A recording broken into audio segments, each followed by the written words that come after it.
साक्षी भाव से अपने अमृत चैतन्य का ज्ञान घटित होता है। हम केवल ध्वनि सुनते हैं और तब हम बहुत आसानी से साक्षी भाव में प्रवेश कर जाते हैं।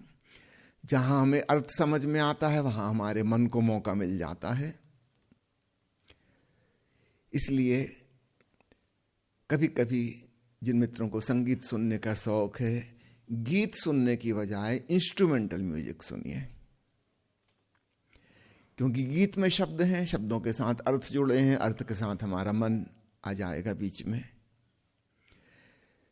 जब केवल वाद्य यंत्र को सुन रहे हैं, उसमें कोई शब्द तो है नहीं, तो मन को कोई अवसर नहीं है इंटरफियर करने का। हम केवल सुन ही सकते हैं। इसलिए प्राकृतिक ध्वनियों को सुनते सुनते साक्षी भाव आसान हो जाता है। पंछी आवाज कर रहे हैं, आपसे कुछ कह तो नहीं रहे और ना ही आप उनसे कुछ कह सकते। नदी बह रही है, कल कल ध्वनि हो रही है, कोई वार्तालाप संभव नहीं। आप केवल सुन सकते हैं और इसलिए हमको शांति का एहसास होता है।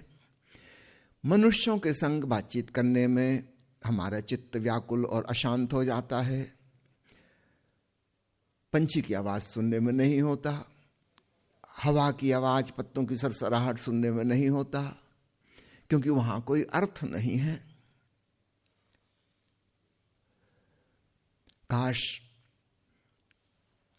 हम इसी भांति सारी आवाजों को सुनने में सक्षम हो जाएं कि हमारा मन इंटरफियर ना करे।